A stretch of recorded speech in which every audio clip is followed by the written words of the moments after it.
บ่ได้ยินได้ฟังเสียงธรรมหรือความจริงที่เพิ่นนำออกมาแสดง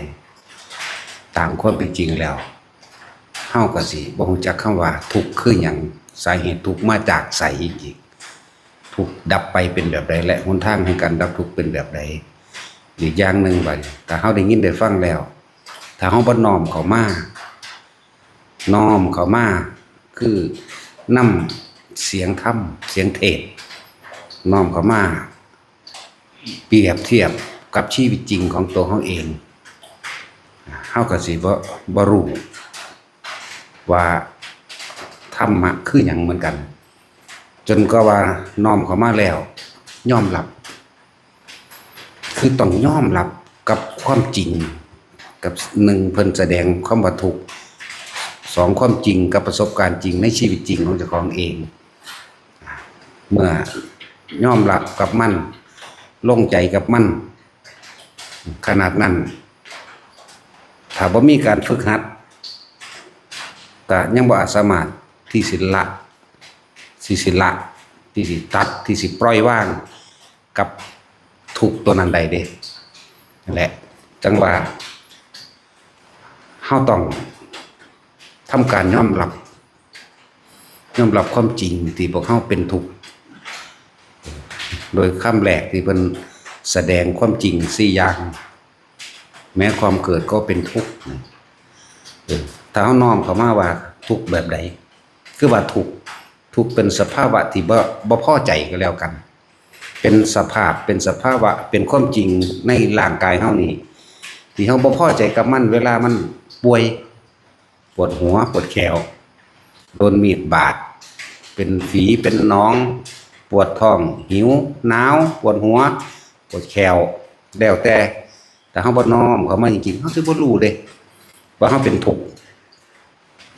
น้อมเข้ามาแม้ความเกิดก็เป็นทุกข์เพราะว่าแบบนี้นี่เองนะยอมรับแล้วก็ยังบ่ทันได้ถึงขั้นว่าสิปล่อยวางได้นี่น้อมเข้ามาคือยอมรับมันแม่นเป็นความจริงที่เพิ่นแสดงมาเป็นจริงหนีบ่ได้เลยเกิดแล้วก็ต้องเจ็บไข้ได้ป่วยเป็นธรรมดานี่ยอมรับแล้วเฮาสิหาวิธีละมันแบบใดว่างแบบใดหยุดแบบใดแต่เฮาบ่ฟังเอาวิธีแนะนำเพื่อเฮ็ดให้เจ้าของพ้นออกจากความทุกข์อันเกิดจากความแก่ความเจ็บความปวดความป่วยและสุดท้ายเป็นสิ่งที่บ่มีผู้ใดปรารถนาดอกความตายเราต้องยอมรับกับมันคักๆแล้วเมื่อยอมรับกับมันคักแล้วเราต้องนำวิธีการนั้นไปปฏิบัติพุ่นเด้เฮาจังสิเห็นจริงเฮาจังสิรู้แจ้งเห็นจริงตามความเป็นจริงนะขนาดนั้นนะจังว่าบ่แม่นสำนึงการฟังจึงเป็นเหตุแห่งการคิดนี่คือคิดหาเหตุแล้วก็ปัจจัยแล้วก็ผลของมันเมื่อยอมรับเหตุผลแล้วดิ้นรนค้นคว้าหาวิธีที่สิระงับเหตุแห่งความเกิดนั่นเองเฮาฮู้สาเหตุแห่งความทุกข์แล้วบัดนี้สาเหตุแห่งความทุกข์คือหยังคือความอยากของเฮานี่เองอันเป็นตัวใหญ่มันเลยเพิ่นเทศแสดงเริ่มต้นแรกเพิ่นให้เห็นความเจ็บความปวดความป่วยซะก่อนความบ่จีรังอย่างยืนซะก่อนเพิ่นเทศให้เห็นความตายซะก่อนต่อมาทั้งเบิดนี่แค่ปลายเหตุเกิดมาแล้วคือปลายเหตุต้นเหตุอยู่ไสสาเหตุอยู่ไสตัณหาอุปทานคือความอยากนั่นเองนั่นแหละความอยากได้นั่นได้นี่เป็นนั่นเป็นนี่ความอยากได้ดังใจนี่เป็นสมุทัยนี่ไทัยก็คือใจสมุคือหนทางคือทางมาคือสาเหตุนั่นเองแต่สาเหตุแห่งความทุกข์ที่เฮาเจ็บสะสมมักหมมเอาไว้ในใจก็คือความอยากได้ดีมีสุขนั่นเองเนี่ยความปรารถนาสุขนี่เองความอยากให้จีรังอย่างยืนความบ่อยากเปลี่ยนแปลงความอยากให้มันเป็นจังสี่ตลอดไปนี่คือโตพระเกิดพระตายคือความอยากมันสาเหตุมันอยู่นี่ ส่วนการเกิดคือปลายเหตุ ส่วนต้นเหตุก็คือความอยากนี่เองนะปัจจุบันกระทั่งว่าเขาเห็นอย่างเห็นความเบิดอยากโอ้ต้องว่าอยากมาจังบ่เกิดอันนี้ก็ว่าอันนี้เป็นแค่ความเข้าใจเป็นการสรุปถ้าว่าอยากทุกข์ก็จะเกิดที่ละนะนี่แหละบาดนี้ว่าเขาต้องหาวิธีว่าเฮ็ดจังใดสิบ่เกิดนี่แหมจังว่าเพิ่นจังว่ามักมีองค์แปรเฮาต้องทำความเข้าใจจริงๆโดยบ่มีข้อขัดแย้งในตนเองคือสัมมาทิฏฐินี่คือเห็นถูกต้องตามความเป็นจริงไม่เป็นอย่างอื่นต้องเป็นอย่างนี้อย่างเดียวนี่นะเห็นว่าการกระทำทั้งหลายล้วนแล้วแต่เป็นผลล้วนแล้วแต่เป็นเหตุเป็นปัจจัยเฮ็ดให้เราได้รับผลของการกระทำทั้งปวงคือสัตว์โลกเป็นไปตามกรรมเพิ่นเว้ารวมใหญ่บัดนี้เฮามาแยกออกมาใส่ตัวเฮาเองเฮาเฮ็ดสิ่งใดเฮาจึงได้สิ่งนั้นเฮาปรารถนาสิ่งใด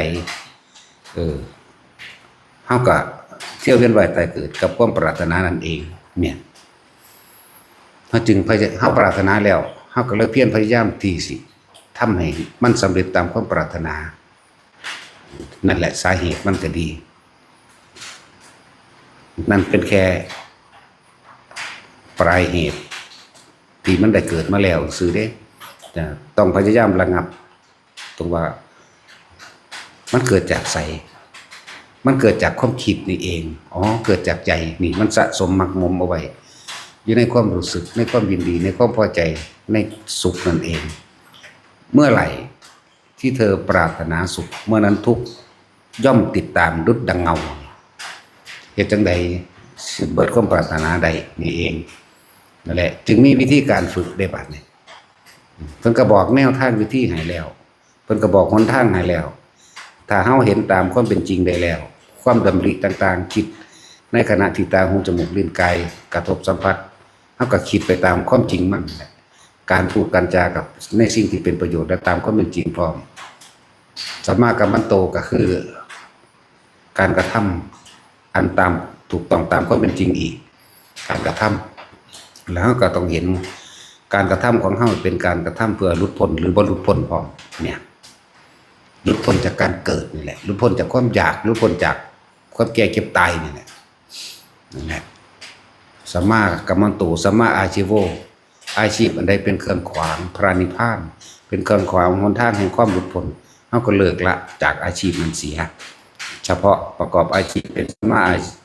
ชีโวเพียงแค่ว่าเลี้ยงชีวิตไปโดยบ่ให้ผู้อื่นเดือดร้อนและตัวเองก็บ่เดือดร้อนนำสัมมา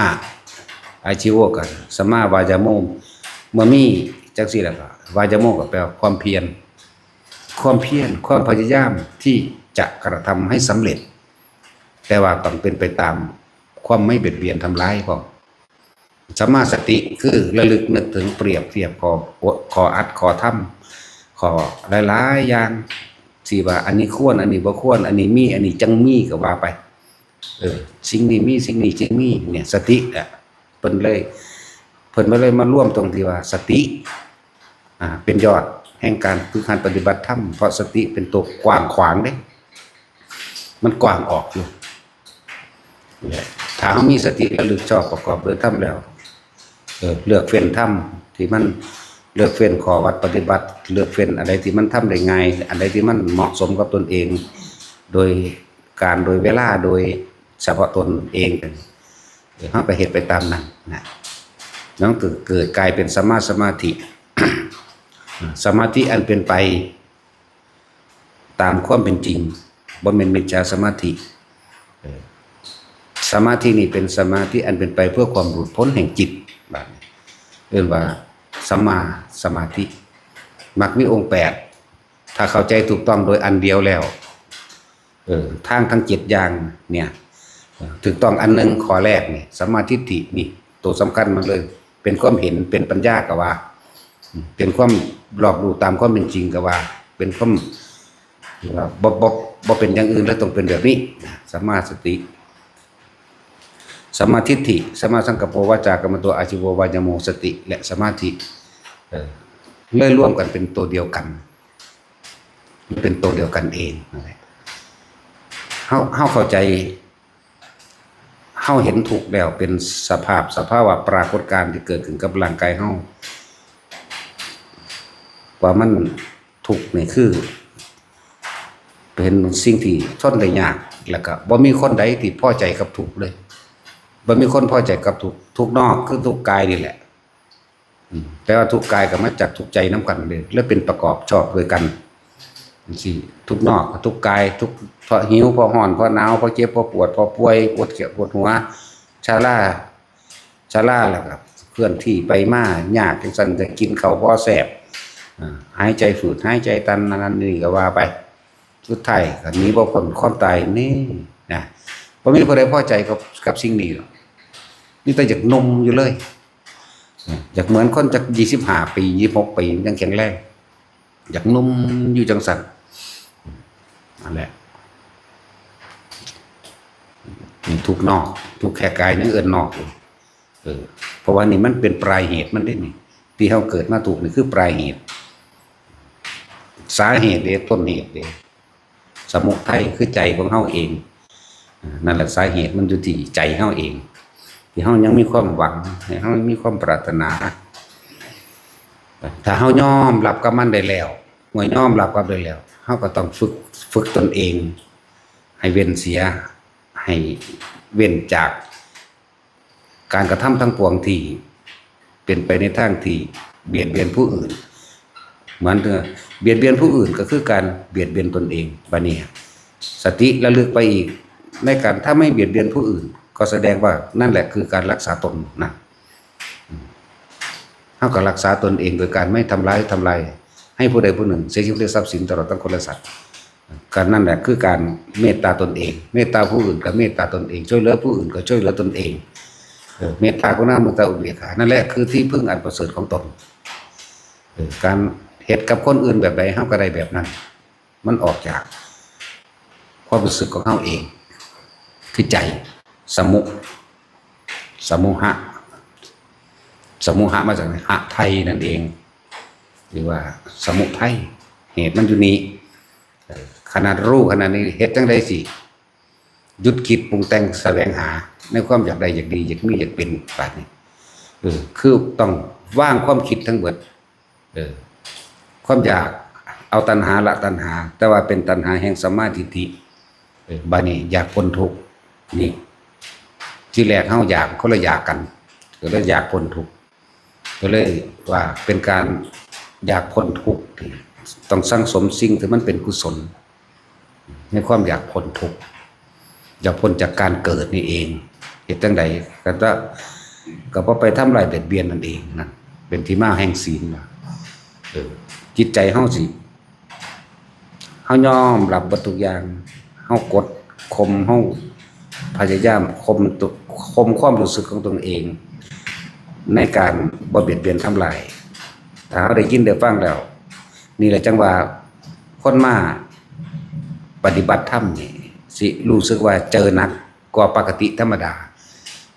เจอหนักกว่าการอยู่กับโลกเป็นธรรมดาหรือว่าอย่างหนึ่งว่าคนที่ปรารถนาความพ้นทุกข์ปรารถนาพระนิพพานนี่ม่านสิลุ่มถึงเฮาเลยนั่นแหละผู้ใดปรารถนาพระนิพพานผู้นั้นม่านสิเขาลุ่มม่านสิคัดขวางเต็มที่ถึงขั้นว่าเอาชีวิตพุ่นเด้นั่นแหละตะกี้เฮาบ่ได้ฝึกหัดปฏิบัติธรรมหยังคือเฮาก็เป็นไปกับโลกเขาว่าพากันเว้าพื้นกันก็เว้าพื้นไปนำกันพากันอิจฉาริษยาก็เว้าก็เป็นไปนำกันอีหยังก็เป็นกันแต่ว่าบัดนี้เฮาเห็นโทษของมันเห็นโทษของการไปลักเห็นโทษของการอิจฉาเห็นโทษของการไปด่าเห็นโทษของการความอยากเอาชนะผู้อื่นเห็นโทษแห่งความอยากของตนจึงสามารถทำทุกสิ่งทุกอย่างเพื่อตนได้โดยความเห็นแก่ตัวเบียดเบียนเอาลักเอาปล้นจี้ฆ่าข่มขืนสารพัดม่อมเมาหลายอย่างนั่นแหละตะกี้เฮาบ่ทันเห็นโทษเลยว่าตั้งแต่บ่ปฏิบัติธรรมก็บ่เห็นว่าสิทุกข์หนักปานนี้ว่าเด้ก็ตะกี้มันก็อยู่ในกองของมันอยู่แล้วกองทุกข์แต่ว่ามันบ่น้อมเข้ามามันบ่เปรียบมันบ่เทียบมันเลยบ่เห็นเพราะว่า มันบ่ทันได้เกิดความสงบได้ คือว่านั่นแหละความเคยชินตะกี้คนมันมักย่องมักสองกันแต่บ่มีคนมักมีคนย่องบ่มีคนสรรเสริญนะคือว่าถ้าคนมาปฏิบัติธรรมมันบ่มีคนอยากเห็นด้วยปานใดเด้เห็นบ่ล่ะถ้ามาปฏิบัติธรรมแล้วนี่รู้สึกว่า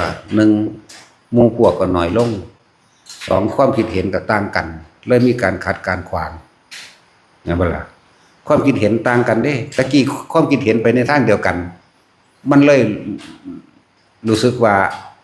บ่ได้ทุกข์ได้หลักบ่ปฏิบัติก็ดีนะธรรมดานะถึงเลยว่าม่านความเป็นที่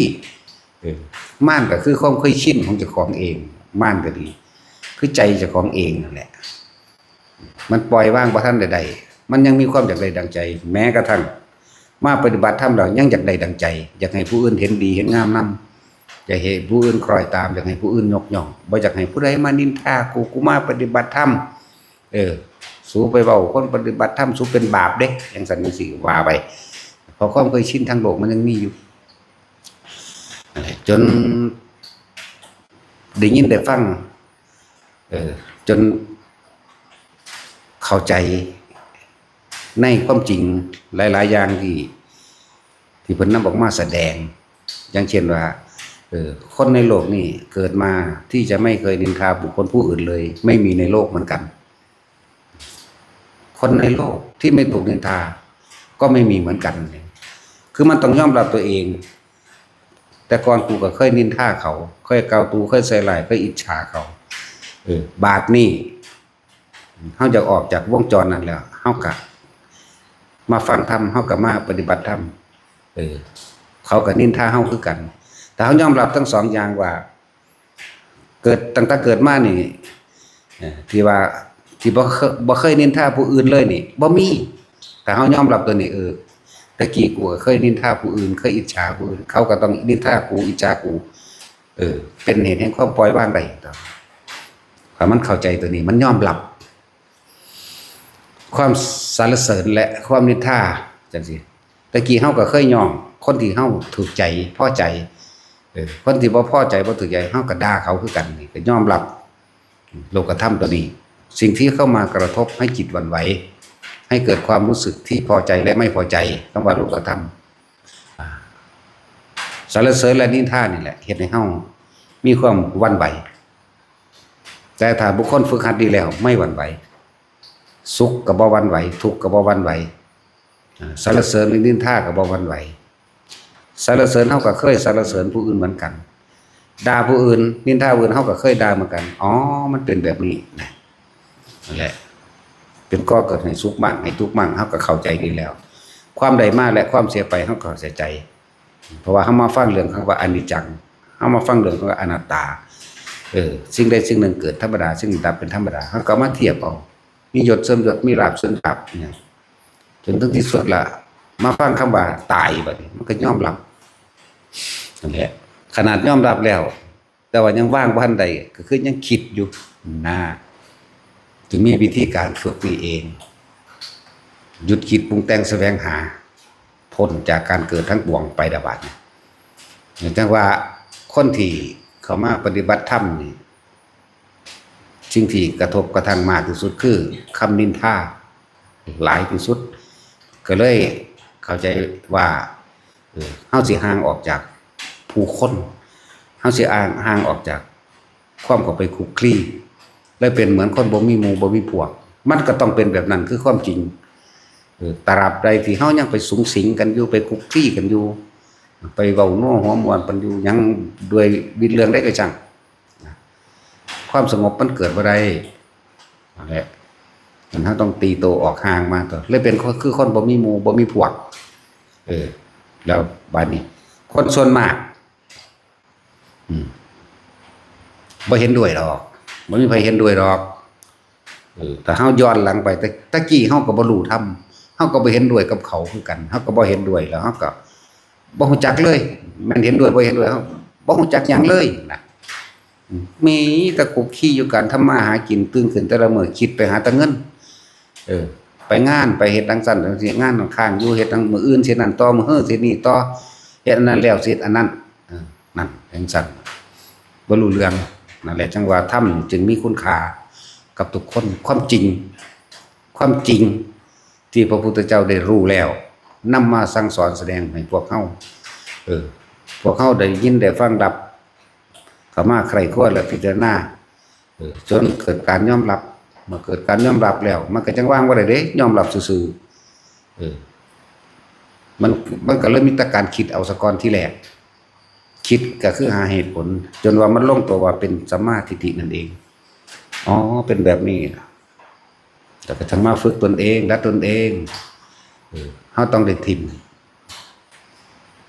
การคุกคลีออกจากครอบครัวแน่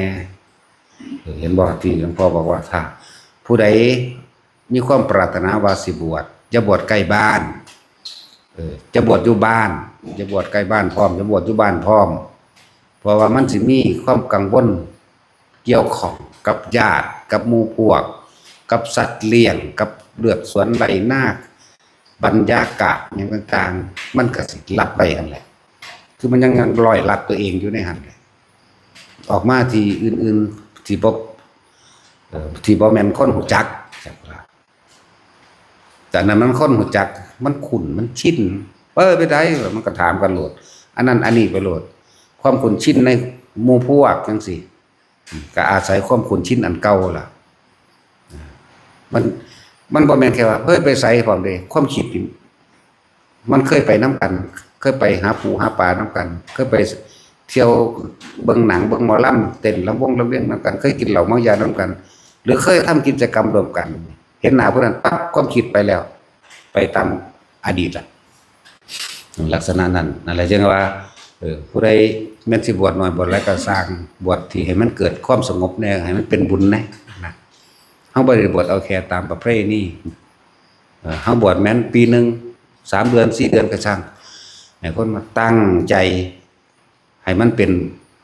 บุญเป็นกุศลจริงๆอันได้ความสงบอันได้ความฉลาดให้มันเห็นทางในการออกจากทุกข์จริงๆอย่างเช่นคือยังคนติดทหารที่ไปพัด2คือบอกหมอฟู่นี่มันมานี่พ่อแม่มันเห็นคาโดยธรรม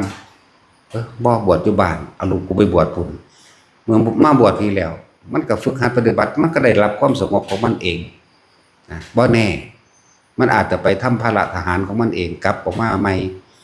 บ่มีหยังสิสงบลมเย็นบ่มีหยังสิแบบนี้ได้กลับมาบวชใหม่ก็ได้นี่ก็มันต่อยอดของมันเองนั่นน่ะอะไรจังว่าพวกสิบวชน่ะอย่าบวชอยู่น้ำบ้านแต่ของเองบัดนี้บ่แม่นแค่ว่าน้ำบ้านใกล้บ้านห่างกันกิโล2 กิโล5 กิโล10 กิโลจังซี่ก็ถือว่าใกล้บ้านหนีออกมาเป็น100 กิโลโลดเรียกว่าหนีออกมาไกลๆโลดคนละอำเภอยังต่ำตะวันอำเภอติดกันกับบ้านอีก บวชคนละจังหวัดไปเลยนะแบบ จังว่าคำว่าปริโภคกังวลและเกี่ยวข้องกับบิดามารดาเกี่ยวข้องกับญาติสายโลหิตทั้งฝ่ายหญิงฝ่ายแม่และฝ่ายมารดาฝ่ายพ่อและฝ่ายแม่กังวลกับหมู่พวกคนฝูงกังวลกับญาติและพี่น้องกังวลกับสัตว์เลี้ยงกังวลในความคุ้นชินหลายๆอย่างกังวลแม้กระทั่งอากาศเด้หนาวจังสิเลยคิดฮอดปันนอนหน้าผิงไฟหมองหันหมองกระบักนั้นบักนี้เด้มันก็ธรรมดาเด้บัดนี้หมู่พวกมาเล่นน้ำโอ้ยหนาวคิดฮอดตอนนั้นเฮาไปใส่กับหนูน้ำกันเนาะเด้เนาะตาสิน จังสั่นอีหลีเด้โอ้ยฮ้อนๆแล้วนี่คิดว่าตอนไปเล่นน้ำอยู่หันอยู่นี่เด้อันนั้นอันนี้เด้นี่อะไรจึงบอกว่าหนีออกมาห่างบ้านเมื่อตาไม่เห็นหูไม่ได้ยินหูได้ยินเป็นจังไดเพราะว่าปุ่นพากันไปเที่ยวบางหันบางนี้หมู่พวกเพิ่นเองอ่ะหูได้ยินหมู่พวกเพิ่นเองพากันไปเที่ยวเพิ่นโอ้เขาตีบักอันนั่นเด้อันหลวงพี่มอมคิดนำเขาได้น่ะแล้วกันพ้นพอการได้ยินเดี๋ยวกูสึกออกกูพาไปเบียนดอกว่าเด้แล้วมันมีหลายอย่างที่เป็นเครื่องลากเครื่องลั่งเครื่องชุดลั่งกังวลเรื่องเสียงเรื่องหมู่เว้าเรื่องแล้วต่างๆให้ฟังนั่นนี่กังวลเรื่องญาติ เออ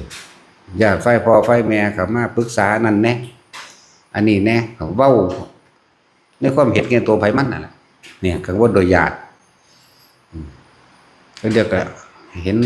พ่อแม่ผิดกันแน่ก็มีเด้บ่สบายใจนั่นไปหันละบาดเห็นญาติพี่น้องผิดกันบ่สบายใจนั่นแหละหลายอย่างเนี่ยคำว่าปริโภทบ่ได้ว่าแต่ปริโภทเรื่องความว่าอยู่ไกลหม้องคนหากินอยู่ไกลหม้องตักน้ำซ่านน้ำอยู่ไกลหม้องเขาหาฟืนอย่างนี้มันหลายกว่านั้นเด้คำว่ากังวลนั่นเยอะนี่แหละเรียกว่าปริโภทแปลว่าความกังวลเกี่ยวข้องจึงให้มีออกมาจากตาบ่เห็นหูบ่ได้ยินนะมันก็ตัดออกมาได้หลายแล้วสำนี้มันก็บ่ค่อยได้เกี่ยวข้องหยังลูกหลานมาซั่นจังซี่มันจะหานั่นหานี่ให้ก็มีได้บ่เกิดความโลภอีกไปยังนั้นอีกนะจังว่าผู้ใดที่บวชแม่นบวชปี1 2ปีก็แล้วแต่หนีออกมาไกลๆไกลบ้านของเราทำความเพียรพยายามเพื่อให้มันเกิดกลายเป็นบันไดที่เฮาต้องก้าวขั้นต่อไปได้ก็อันนี้บ่มีบันไดเลยบวชอยู่หั่นกับดิกังวลหลายกว่าเก่าอีกนะเรียกว่าสร้างเพิ่มพูนสร้างกำลังกับของไว้ได้1 คะแนนก็ยังดีศาสตร์นี่ศาสตร์ต่อไป2 คะแนน3 คะแนนถ้าเฮาบ่สะสมเริ่มต้นเป็นทางที่ดีไว้แล้วสิมันลัดปัวเอาเลยมันลัดบ่ได้ดอกนั่นแหละส่วนมากมันสังสมแต่แนวบ่ดีคล่องแคล่วเหลือเกินอันแนวบ่ดีอันแนวอิจฉาริษยาอันแนวหลายๆอย่างนั่นแหละแต่ว่าแนวบ่ดีล่ะเดี๋ยวก็เลยต้องเอาตัวเองออกจากความคลุกคลีจากญาติพี่น้องความคลุกคลีขณะบรรยากาศมันก็ยังเฮ็ดให้กังวลได้เด้แต่แล้วหลายอย่างอยู่ดอกที่ว่านั่นแหละวันนี้เฮาออกมาไกลๆนี่คนเฮาบ่รู้จักก็เกรงใจกันธรรมดาก็ตั้งใจมาฝึกมื้อนี้นะเลยว่าคนปฏิบัติธรรมนั่นน่ะบ่มีผู้ใดเห็นด้วยปานใดดอกสมมุติว่าบวชอยู่บ้านเจ้าของบ้านนี่กังวลในคณะอีกเด้เอานี่ฟังธรรมหลวงพ่อนี่ฟังธรรมหลวงพ่อได้ก็สร้างเข้าใจดีแล้วเอากูบวชนี่บวชอยู่บ้านปฏิเฮ็ดวันนี้ไปเฮ็ดเดินจงกรมนั่งสมาธิโอ้ยบักอรหันต์เอ้ยเด้มันจะเว้าใส่กันเห็นบ่ล่ะบัดนี้เขาก็เอาไปซาบ่เลยเบิ่งอรหันต์เนี่ยได้ตัวดีบ่นี่มันสิไปตัวนี้ได้บาดนี่เพียงใดฝันดีบ่ได้ตัวดีบ่อ๋อให้เบิ่งแน่ไปเด้นั่นแล้วกังวลในหมู่คณะเจ้าของเองเพราะมันเป็นที่คุ้นชินอยู่แล้วว่าหลายแบบบวชถ้าผู้ใดจะบวชเอาได้บุญกุศลจริงๆก็จะบวชอยู่บ้านนะตั้งแต่แค่ความเข้าใจที่ว่าจัดงานบวชแบบนั้นแบบนี้มันก็พอแห้งแล้วมันเปิดไฟ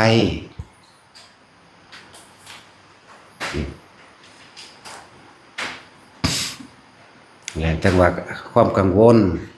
เด็ดแต่ห่วงหลายอันหลายอย่างมันเลยบ่อาจสามารถเข้าถึงความสงบได้นะอีกอย่างหนึ่งจังว่าผู้ที่ปรารถนาปฏิภาณนี้มันสิเล่นงานเต็มที่คือว่าเอาทุกแบบสกัดทุกขั้นตอนทุกขั้นตอนจังซั่นแหละแต่ดังเฮาบัดนี้ถ้าเฮาเข้าใจแล้วลงตัวลงใจว่าคือพระนิพพานจำต้องทิ้งทุกอย่างทิ่มเบิดเด้บ่มีพ่อบ่มีแม่บ่มีลูกบ่มีผัวบ่มีเมียบ่มีทรัพย์สมบัติใดๆบ่มีสัตว์เลี้ยงเลยจึงจะไปได้ถ้าว่างใจกับสิ่งนี้เด็ดขาดกับสิ่งนี้เด็ดเดียวกับสิ่งนี้แล้วในความตั้งใจแล้ววันนี้อุปสรรคในการฝึกหัดปฏิบัติก็ยังมีอีกเห็นบ่ล่ะบัดนี้ทำจริงบัดอยู่กับลมหายใจคือส่วนมากเขาจะ ที่เขาเจ้าฝึกกรรมฐานจริงๆก็เอาอานาปานสตินี่แหละเป็นหลักอยู่แล้วอยู่กับลมหายใจยังไม่ยากนะนั่งท่าปวดแอวมั่งนั่งแบบนั้นปวดแอวนั่งแบบนี้ทางจงกรมบ่ดีคุคะนี่เห็นว่าล่ะบิณฑบาตยากอาหารบ่ถูกอากาศขนาดนี้ออกมาแล้วได้นี่มันยังมาเอาเต็มที่ในเรื่องสถานที่พร้อมสถานที่หรือบางที่ความบ่เคยชินกับความเอาแต่ใจอยู่แล้วบางที่มันมีข้อวัดหรือกฎระเบียบต้องตื่นตี 3ต้องทำวัดต้องกวาดต้องนั่นต้องนี่สารพัดมันจะฝืนต้องฝืนอะไรขนาดนั้นแหละหลายอย่างเลื่อนประมาณมันจะขวางเต็มที่นะแต่ถ้าบุคคลที่มีความมุ่งมั่นแล้วมั่นบ่อาจสามารถเฮ็ดยังเฮาได้ดอกบ่ว่าสิเป็นกิเลสม่านคือความอยากได้ในวัตถุสิ่งของต่างๆกิขะขันธม่านอุปสรรคแห่งร่างกายก็บ่มีปัญหาถ้าเฮาตั้งใจเต็มที่เฮาแล้วกิขะมะนี่มัจจุราชม่านหมายถึงความตายนี่มันต้องสละตายพุ่นเด้บ่ก็บ่อาจสามารถขวางเฮาได้กิขะมะพิอภิสังขารม่านความคิดปรุงแต่งทั้งหลายเฮาก็อาศัยลมหายใจเป็นเครื่องดับระงับมันลงที่กเทพบุตรม่านทวิไปว่า2ตะกี้ก็ว่าทิวะนะกิขมะพิทิก็คือทิวะหรือ2เป็นว่าเทพบุตรม่านนั่นแหละแปลเข้าใจง่ายๆก็บ่มีทั้งคนมีทั้งสัตว์แล้วก็มีทั้งอมนุษย์ไปพร้อมมนุษย์และอมนุษย์ก็เอิ้นเทพบุตรม่านก็คนมาขวางหลายแบบหลายอย่างแต่ว่าทั้งหลายเหล่านี้บ่มีอุปสรรคสำหรับคนที่สละตายและเข้าใจคำว่าพระนิพพานนี่จำต้องทิ้งทุกอย่างทิมเบิดแล้วต้องถึงขนาดนั้น ความอยากได้เฮาก็ปัดออกแล้วกิเลสม่านบ่อยากได้หยังคือพุทธเจ้าเพิ่นเห็นโทษแห่งโลกิยสมบัติเด้ที่เพิ่นออกหนีมาความเป็นกษัตริย์ก็ได้แน่นอนเมียก็มีอย่างงามลูกก็มีนางสนมบริวารยศถาบรรดาศักดิ์ความสมบูรณ์บริบูรณ์แห่งในโลกเขาหากันอยู่ครบหมดเลยยศถาบรรดาศักดิ์ความสะดวกสบายทุกอย่างเลยแต่เพิ่นมองเห็นโทษเพิ่นจึงออกมาบวชนั่นแล้วคือจำต้องทิ้งทุกอย่างมันขึ้นไปเพื่อความสำเร็จนั่นแหละจังซั่นแหละเฮาก็ต้องวางใจแบบเพิ่นนั่นแหละจำต้องทิ้งทุกอย่างเหมือนกันแต่ผู้ใดวางใจถึงขนาดว่าจำต้องทิ้งทุกอย่างได้แล้วเหลือแต่ปัจจุบันขณะตัวเองที่ท่านหรือว่าท่านเท่านั้นเองยังว่าที่ว่าม่านมันขวางเต็มที่ขวางตลอดแต่ม่านผู้มีฤทธิ์จริงๆแล้วก็คือความคิดของเฮาเองจากว่าล่ะบ่ซั่นเอิ้นอภิบอกอภิสังขารมารใหญ่สุดเลยคือความคิดของเฮาเองนั่นแล้วความคิดอยากได้อยากดีบัดนี้เป็นจังซั่นความคิดอยากได้และความคิดอยากเป็นอยากได้นี่มันยังเมื่อเขามาศึกษาอันนั้นอันนี้ไปมันยังมีความอยากได้ตาทิพย์เด้อยากได้หูทิพย์เด้อยากรู้ว่าราจิตคนอื่นความคิดผู้อื่นเด้อยากแสดงฤทธิ์ได้เด้นี่เห็นบ่อยากได้แม้กระทั่งว่าอยากเป็นอรหันต์เด้อยากรู้อยากเป็นอรหันต์แต่ว่าวางมันลงบ่เอามันมาขวางไว้เขามาอยากเป็นอรหันต์เด้เป็นอดีตไปแล้วให้ปล่อยเลยเหลือเฉพาะปัจจุบันอดีตอนาคตถูกตัดออกเหลือปัจจุบันนี่แหละขนาดวันนี้ฝึกไปในปัจจุบันเด้อปฐมฌานวิตกรู้ลมเข้าออกพิจารณ์ประคองไว้คืออย่าคิดถึงสิ่งอื่นนอกจากลมปิติเกิดเนี่ยขนาดเข้าสู่หมวดแห่งการปฏิบัติตามความเป็นจริงได้แล้วยังมีอุปสรรคโดยความคิดเฮาเองนั่นแหละแม้นเฮาสิศึกษามารู้แล้วก็สร้างวิตกวิจารปิติสุขเอกคตาบัดนี้อาการขุตกาปิติขนลุกขึ้นอุ้ยผีบ่นั่นไปแล้วได้บัดนี้นี่ขนาดนั้นเด้นี่คือความคิดของเฮาที่มันเกิดขึ้น จากประสบการณ์จริงในชีวิตจริงในการปฏิบัติจริงของเขาเองบางทีก็ขนลุกมันจะไปหาเหตุผลเกิดขึ้นจากหยังมันคืออีหยังแล้วก็คิดเดาไปเอาเองว่าผีมั่งว่าเขามาขอบุญมั่งว่าหลายๆอย่างที่บอกไปบางที่ในเพียงแค่ปฐมฌานนี่แหละอาการบางอย่างก็โยกซ้ายโยกขวาโยกหน้าโยกหลังหรือหมุนไปอุ้ยคือเป็นแนวนี้กูจะบ่เป็นบ้าบ่ย่านนั่นนี่ขนาดลงมือปฏิบัติแล้วขั้นตอนนี้ก็ยัง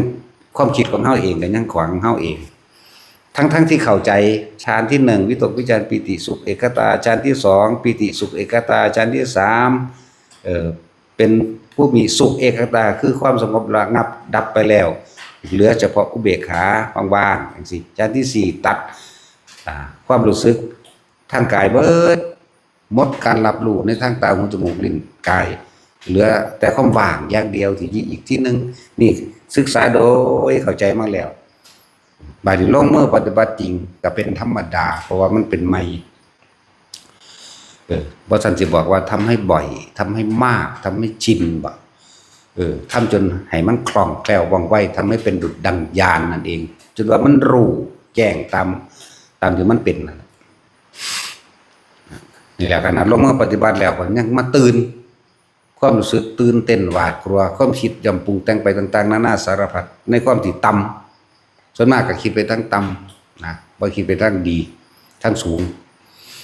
แล้วเอาแค่ปฐมฌานนี่วิตกการคิดนึกระลึกถึงลมหายใจเข้าออกวิจารณ์ประคองความคิดเอาไว้ยันนี้ออกจากร่างกายอันนี้กายเป็นตั้งจิตลมหายใจคือกายในกายหนึ่งวิตกคือคิดถึงลมเข้าลมออกลมเข้าลมออกประคองไว้จนจิตเริ่มร่วมเป็นฌานขั้นต้นหรือคณิกะสมาธิก็ว่าไปในขณะที่เกิดความสงบแล้วปิติก็เกิดแบบนี้ปิติห้าแล้วแต่จะเกิดแต่ละคนเกิดบ่ได้พร้อมกันทีเดียวหรอกเกิดเป็นอย่างๆไปนะเฮาก็ยังมาวิตกกังวลเฮาก็ยังมาหาเหตุผลกับสิ่งเหล่านี้พระขุตกาปิติภาษาบาลีว่าขนลุกขนพองสยองก้าวพระคณิกาปิติบางที่ก็เกิดจุกอกปลื้มจิตขึ้นมาน้ำตาไหลอิ่มจะว่าอิ่มก็ว่าจะว่าเป็นแข็งๆแน่นในหน้าอกก็ว่าจอกหลอกข้อนี่ก็ว่าจังซี่ก็เกิดน้ำตาไหลกนิกาปิติปิติสามภารณาปิติบางที่ก็โยกซ้ายขวาหน้าหลังโยกนิ่มๆลึกๆนะบางที่ก็เกิดหน้าตึงหน้าชาขึ้นมาก็อยู่ในหมวดของหมวดแรกคือขุทกาปิติเนี่ยหน้าตึงๆซ่าๆนั่นแหละนี่สิจัดใส่หมวดใดบนหนึ่งก็แล้วแต่นะหน้าตึงๆซ่าๆเหมือนมีหมดมีให้แต่บางทีเขาก็ปัดออกลูบออกนั่นนี่คืออุปสรรคขัดขวางความตั้งมั่นแห่งจิต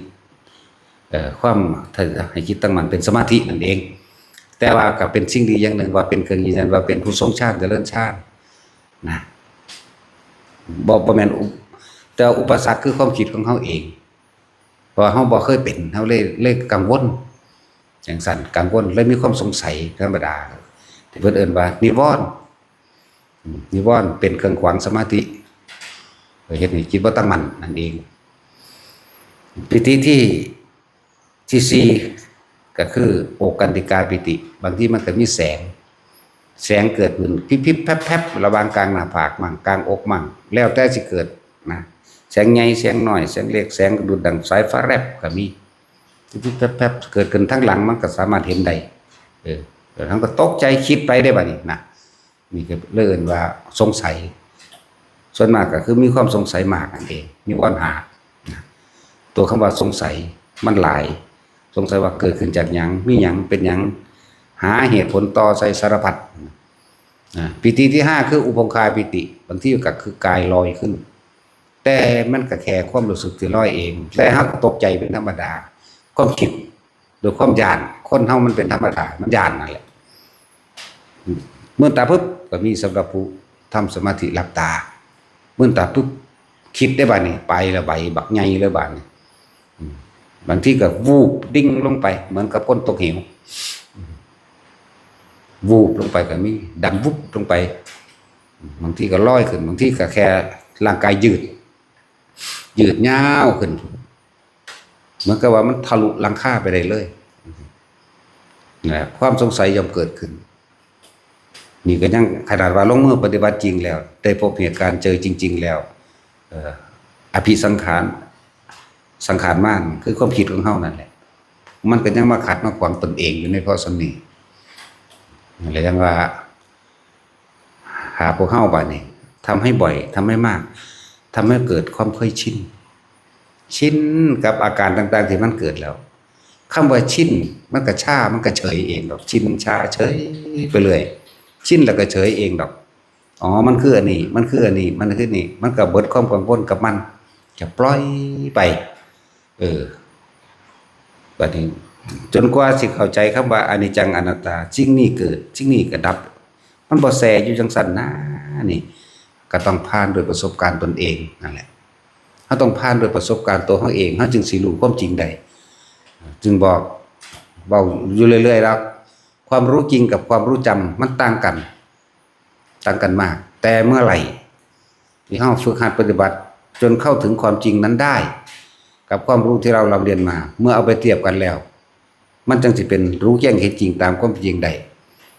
จะมาแยกกันว่าความเชื่อกับความจริงคนละอย่างนั่นแหละตัวเองต้องพิสูจน์ด้วยตนเองนานไปหันปัจจตังละบัดจึงจะสามารถรู้ได้เป็นเฉพาะตนโอปัญญิโกหมายถึงน้อมเข้ามาในการฝึกหัดปฏิบัติของตนเมื่อในการของตนได้แล้วจึงจะรู้ได้เฉพาะตนอีกสิ่งทั้งหลายเหล่านี้เอาไปให้ผู้อื่นบ่ได้บัดนั่นแหละวิญญาณชนทั้งหลายควรปฏิบัติรู้ได้ตนเองจึงจะได้เป็นของจริงความรู้จริงกับความรู้จำจึงต่างกันความเชื่อกับความจริงจึงต่างกันนี่แหละหลายแบบหลายอย่างที่ทุกเข้าต้องฝ่าฟันมันออกไปให้ได้นะอาการปิติก็เป็นอุปสรรคแห่งความคิดอย่างหนึ่งแต่ว่าปิติเป็นตัวยืนยันตัดสินว่าตัวเองเป็นผู้ทรงชาติเจริญชาติที่อธิบายมาทั้งหมดบ่แม่นว่าเกิดขึ้นพร้อมกันเลยทีเดียวเกิดขึ้นไปทีละอย่างสำหรับคนที่ฝึกใหม่ๆบ่อย่างหนึ่งเกิดกับอย่างหนึ่งเกิดแม้นที่แทรกซ้อนเข้ามาอีกบางครั้งเหมือนกับว่าเป็นไฟดูดไฟช็อตจังซี่ก็มีเป็นแสงแตกแพกๆไปน้อยๆก็มีเวลาเฮาไปจับลูกจับคนกระสางบางทีเขาก็กระสะดุ้งก็มีก็แล้วแต่ว่าต้องไปกังวลหรอกว่าดีหรือร้ายบ่ต้องไปกังวลมันก็เกิดขึ้นเป็นชั่วขณะนึงเป็นช่วงๆเดี๋ยวมันก็หายไปเองนี่สิ่งใดเกิดสิ่งนั้นดับถ้าหากเข้าใจว่าความเกิดความดับมันนี่เขาสิบอกกังวลกับมันโอ้มันก็แค่นั้นมันก็บ่แซ่อยู่เลยดอกนี่นะครับวิธีขจัดปิติแต่ว่าให้รู้ว่านี่คือปิติซื่อๆดอกขจัดก็คือบ่นำมาคิดหาว่าเกิดขึ้นจากอะไรมีผลร้ายอย่างไรมีผลดีอย่างไรก็ต้องคืออธิบายให้ทุกคนเข้าใจกับอาการที่ตัวเองเป็นมันก็บ่ได้ทั้งเบิดดอกบางคนก็บ่ได้เป็นคือกันนะบางทีก็เนื้อกระตุกมื้อนี้ก็จัดเข้าอยู่ในการถ้าเฮาสงบแล้วในระดับนั้นเนื้อกระตุกถ้ามันดึกๆก็ให้รู้เฉยๆนะเป็นปิติเหมือนกันเนื้อกระตุกมันนี่ก็แม่นบางครั้งก็จะเกิดความรู้สึกเหมือนกับเข็มแทงปลายเล็บมือมั่งปลายนิ้วเล็บตีนมั่งหรือเสียดขึ้นในตรงที่ใดที่หนึ่งอันนั้นแหละเองว่าทดสอบความตั้งมั่นอุปจาระปิติก็เป็นอุปสรรคอย่างหนึ่งถ้าเฮาบ่ทันเข้าใจหรือเริ่มว่าอุปจารสมาธิทำให้จิตไม่ตั้งมั่นทำให้จิตหวั่นไหวทำให้เฮารู้สึกว่ามีอย่างแปลกๆอย่างนี้นะหวั่นไหวคือคิดออกนั่นเองสงสัยนั่นนี่เดียดดาดเข้ามาเนื้อกระตุกบางที่เป็นคล้ายๆกับคือก่อนล่มอะไรหนึ่งลูดไปตามแผ่นหลังลูดไปตามขาลูดไปตามหน้าท้องก็มีเด้แต่ก็บ่ต้องไปสนใจมันบ่แซ่ยงสั่นเบิดมือเบิดคืนเท่าตายหรอกไปก็ดีมันก็แค่เกิดกับดับ ถ้าเฮาเข้าใจตัวนี้ตัวเดียวบ่มีปัญหาเลยอันนี้จังกับอนัตตาทุกข์เกิดขึ้นบ่ได้กังวลนั่นแหละคือทุกข์อันละเอียดเข้ามาอีกกังวลสงสัยเห็นป่ะสงสัยก็เลยกังวลนั่นแหละคือเฮาข้ามนิวรณ์หาตัวเดียวข้ามนิวรณ์หานั่นแหละข้ามความสงสัยไปตัวเดียวตัวอื่นก็ข้ามไปเบิดเองแหละนี่คือวิธีข้ามโดยความเข้าใจขณะเข้าใจแล้วไปปฏิบัติมันก็ยังตื่นเต้นอยู่เด้เพราะมันเป็นของจริงแบบนี้แหละโอ้เข้าใจแล้วเพิ่นอธิบายให้ฟังแล้วบ่ย่านนะกูแต่ยังสะดุ้งอยู่เด้นั่นแล้วจังว่าอภิสังขารมานตัวนี้ใหญ่กว่าหมู่คือความคิดของเฮาเองเพราะว่าเฮาบ่เคยชินกับสิ่งเหล่านี้บ่เคยชินกับความสงบบ่เคยชินกับปิติบ่เคยชินกับฌานบ่เคยชินกับสิ่งแปลกประหลาดจังว่าคนที่ปฏิบัติธรรมจริงๆถ้าเฮาเข้าใจรวบมาทั้งเบิดแล้วผู้ที่ปรารถนาพระนิพพานจำต้องทิ้งทุกอย่างขนาดจำต้องทิ้งแล้วทิ้งมาแล้วนี่ก็ยังมาเจออุปสรรคเหล่านี้อีกนะอุปสรรคโดยอาการปิติอุปสรรคโดยความเป็นอยู่อุปสรรคหลายแบบนะแต่ว่าทั้งหลายแล้วนี่ถ้าเฮาบ่คิดว่ามันเป็นอุปสรรคมันก็บ่อาจสามารถคิดเด้นี่อภิสังขารมันถ้าเฮาบ่คิดว่านี่มันก็บ่มีอุปสรรคหยังเกิดขึ้นเพียงแต่ทำตัวรู้สึกตัวทั่วพร้อมอยู่ในขณะปัจจุบันขณะนั่นเองเดินก็ให้บัดนี้เฮาโดยเฮาฝึกนี่เฮาต้องสร้างกรรมฐานขึ้นมาอันหนึ่งหรือฐานที่ตั้งแห่งจิตหรือจิตตั้งมั่นตั้งไว้ใส่ตั้งไว้ฐานนี่แหละจังว่าเฮาสร้างฐานไว้ตรงกลางหน้าผากหรืออุณโลมนั่นเองเป็นฐานที่ตั้งแห่งจิตถ้ามันตั้งมั่นแล้วมันฐานแล้วมันก็เป็นอุเบกขามันก็เป็นความสงบถ้าเฮาบ่สงบเฮาสิบ่เห็นความคิดของเฮาไหลไปเด้แหละจังว่าอุปสรรคหลายอันหลายแบบหลายอย่างคำว่าม่านนี่ก็คือกิเลสหยาบมันก็เอาหยาบกิเลสละเอียดมันก็แหลมคมเอาความละเอียดเข้ามาคือกันเอาสิ่งที่มันเกิดในขณะที่เฮาฝึกหัดปฏิบัตินั่นแหละม่านละเอียดคือกันนะแต่พอเราละม่านละเอียดเป็นจังซั่นจึงว่าทุกคนนั่นนะฝึกในปัจจุบันให้มันเป็นอยู่ในฐานอย่าออกจากฐานอย่าออกจากกายถ้าออกจากกายเมื่อไหร่ก็ย้ายที่ทุกเมื่อนั้นแหละย้ายที่เกิดใหม่ย้ายทุกย้ายภพแล้วไปทุกที่ภพอื่นๆจึงว่าให้จับเอาไว้อย่าหนีจากกายความรู้สึกในกายเขาเองโดยเอาใส่อาการปิติอยู่ในนี้บางคนบ่แสอยู่ในหน้าลมหรืออุ่นหน้าผากได้มันก็แสอยู่ในลมเลยก็มีบางคนมันบ่ขึ้นก็บ่ต้องไปว่าจะต้องเหมือนจะต้องคือกันทั้งเบิดมันบ่คือกันทั้งเบิดบางคนก็อยู่ในลมเลยเด้ลมก้อนเป็นก้อนลมหรือแท่งลมอยู่ในโพรงจมูกของตัวเองมีแต่ลมบ่มีกายจังซี่รู้ได้แต่ลมบ่มีกายนั่นแหละถ้าดูได้แต่ลมบ่มีกายมันก็เป็นฌาน3บ่แห้งอะไรเจ้าถ้าบ่รู้หยังเลยตัดดับปุ๊บอันนี้อย่างหนึ่งเป็นฌาน4เฮาบ่หาต่อไปหาฌาน4ก็ได้ดอกแค่1 2 3เนี่ยมันก็สามารถเข้าถึงความเป็นอริยะขั้นใดขั้นหนึ่งได้แล้วฮอดอรหันต์ฮอดอรหันต์นั่นฝึกให้เกิดความเคยชินในความสงบแล้วเราก็จะเห็นสิ่งที่เข้ามากระทบถ้าปัญญาบัดนี้ปัญญาคือรอบรู้ในกองสังขารว่าสังขารแปลว่าสิ่งทั้งหลายทั้งปวงที่มันเกิดขึ้นเป็นธรรมดามันเกิดแล้วมันก็ต้องดับเป็นธรรมดาอันนั้นแค่ความคิดของเฮาเขาไปนึกไปปรุงไปแต่งให้มันเป็นซื่อๆดอกแต่เฮาแค่รู้สึกกับสิ่งที่เกิดหรือเห็นหรือแค่เห็นแค่ได้ยินแค่ได้กลิ่นแค่กระทบทั้งกายแต่จิตไม่คิดไม่นึกมันโล่งใจกับคำว่าอนิจจังอนัตตาแล้วมันก็หาความคิดความนึกบ่ได้มันก็เห็นสิ่งใดสิ่งหนึ่งเกิดขึ้นเป็นธรรมดาสิ่งนั้นก็ดับธรรมดา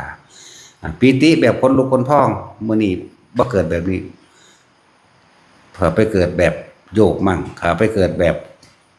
อิ่มเอิบปลื้มจิตรู้สึกกายเบา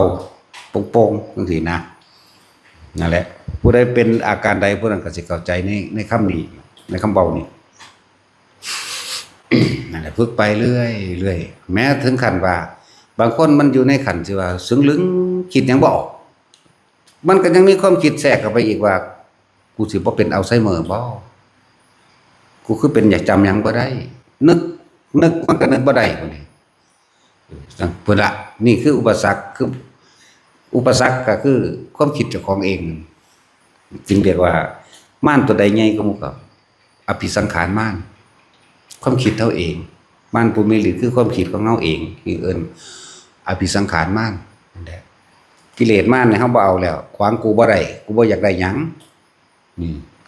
กิขะขันธม่านคือร่างกายนี่มึงตายคือเก่ามึงเป็นได้ก็สร้างกูบ่สนใจแล้วเนี่ยเอากูรู้ดีแล้วเกิดมาแก่มาเก็บมาปวดมาป่วยมาตายกูตัดมึงเข้าใจแล้ว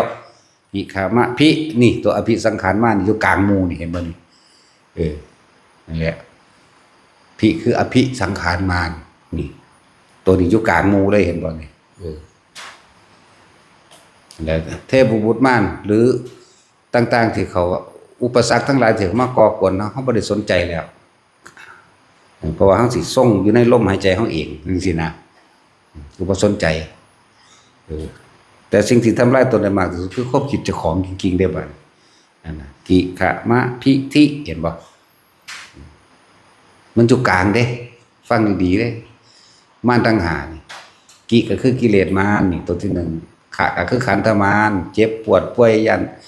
เจ็บปวดป่วยแม่นบ่เป็นอุปสรรคปวดขาเด้อันนั้นเด้อันนี้เด้นี่เอากูก็เปลี่ยนท่าเอาก็ได้ดอกเว้ยนี่ก็แก้ไขตัวเองบ่แม่นว่ามันนั่งทับอยู่หั่นสิว่ามันจังไปเลยดอกง่อยไปเลยดอกนะนี่อภิบัดนี้พิสังขารมารนั่นแหละมะมันหยังคือมัจจุราชมารคือความตายเอ้าตายก็ตายนี่จังซั่นล่ะที่มาถึงที่ว่าบุตรมารคือบ่ว่าสิเป็นทั้งมนุษย์และอมนุษย์บ่มีอุปสรรคสำหรับเฮาแต่สิ่งที่เป็นอุปสรรคใหญ่คือความคิดเฮาเองสงสัยนั่นนี่ไปเองนั่นแหละว่ามารมันจะเล่นงานเต็มที่สำหรับคนแต่เฮาบ่นำเขามาคิดมันก็เล่นงานเฮาบ่ได้ดอกเพราะสิ่งทั้งหลายมันมาจากความคิดเฮาเองความคิดเฮาไปดึงมันเข้ามาได้แต่เฮาบ่คิดหยังคำว่าย้านผีนี่เทพบุตรมารแต่ว่าผีก็เลยเนาะมันความย้านมันสิมีอยู่บ่ถ้าบ่คิดเข้ามาย่างไปซื่อๆโดยบ่ได้คิดหยังบ่มีได้ผีบ่มีงูบ่มีสัตว์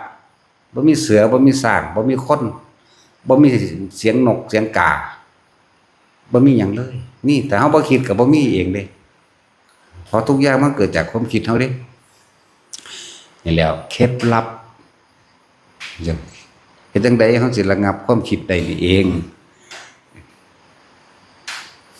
แต่บ่คิดจิตก็บ่มีหม้องตั้งตัวตั้งก็คือการคิดถึงนั่นเองแต่มันบ่มีหม้องตั้งแล้วมโนนึกภาพหรือปรุงแต่งไปก็เกิดขึ้นบ่ได้วิญญาณการรับรู้ความรู้สึกในใจของเฮาเองอาการแห่งความพอใจและบ่พอใจเกิดบ่ได้พบดับนั่นจิตมโนวิญญาณบัดจิตก็เหลือแต่ผู้รู้กับจิตคือสิ่งเดียวกันมันรู้ซื่อๆโอ้มันจะหลายขั้นหลายตอนแท้ๆเลยที่เว้าไปนี่ก็ให้ทุกคนว่าเวลามันถึกเหตุการณ์กับผู้ใดก็เอาไปแก้ไขตนเองในแต่ละเหตุการณ์ในแต่ละอาการเด้เว้านี่เว้าเป็นรวมๆเด้รวมๆมันถึกเอาไปเฮ็ดเอาบางคนก็ถึงขั้นฌานที่3หรือเข้าสู่มันสิแยกที่3บางทีมันก็เป็นสึงลึงบ่สุขบ่ทุกข์อีหยังเด้บ่สุขบ่ทุกข์อีหยังเป็นสึงลึงอยู่หั่นแหละคิดก็บ่ออกยังบ่ออกนั่นความคิดกังวลกับว่าย่านเป็นอัลไซเมอร์นั่นแต่สึงลึงก็สึงลึงอยู่หั่นแหละรู้กับสึงลึงนั่นแหละรู้กับโซโลโจอยู่หั่นแหละนั่นแหละมันสงบไปแห้งแล้วเด่นครับว่านั่นน่ะบัดมันก็เบิ่งแต่นั้นอันนี้โผล่ขึ้นมาตอนนั้นเองส่วนมากก็ความคิดอัน ราะถ้าได้แม่นบางที่ก็เป็นภาพนั่นเสียงนี่นะพากดกันมาแต่เฮาบ่นำก็มาคิดถ้าก็อยู่กับโซโลเฮานี่แหละอยู่โซโลนิ่งๆและมันก็เกิดหยังขึ้นบ่ได้หรอกบางทีมันแยกอันนั้นอันนี้ให้เบิ่งได้บาดนี่อยากว่ามันสิเป็นเอาเองตอนที่เฮาลึงอยู่นี่เห็นร่างกายหายใจนี่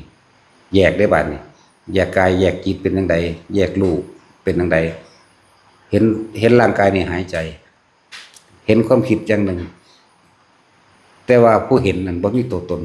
นี่ว่านี่ผู้เห็นนั้นก็เรียกว่าผู้รู้หรือรู้ความคิดไปเฉพาะความคิดกายไปเฉพาะกายสำหรับบุคคลที่ว่านั่งอยู่ก็เห็นกายนี่ละหายใจความคิดก็คิดไปกายก็อยู่จังหนึ่งรู้ก็อยู่จังหนึ่งนี่เป็น3อย่างเลยนี่ว่าเปรียบเทียบให้ฟังเป็น3อย่างแต่ว่ารู้หลัก ถ้าเกิดความสงสัยปุ๊บดับขึ้นมาเป็นปกติตัวเดียวขึ้นมาแบบขึ้นมามันสิกลับขึ้นมาคือจังเฮาบ่เฮ็ดหยังแบบบัดนี้สิ่งที่เสียมากที่สุดเฮาสิมานั่งคิดเด้มันคือเป็นแนวนี้กูจะบ่เป็นบ้าบ่หรืออีหยังก็ว่าไปนี่ถ้ามันเป็นลักษณะนั้นลักษณะว่าเมื่อความสงสัยปุ๊บตัวนี้สิหายปั๊บทันทีเลยความคิดตัวนั้นก็หายร่างกายที่รู้เห็นเจ้าของหายใจก็หายมันจะรวมมาเป็นตัวปกติธรรมดาส่วนที่เสียที่สุดคนสิมักคิดหาเหตุผลถ้าเข้าใจคำนี้ไผก็ตามบัดนี้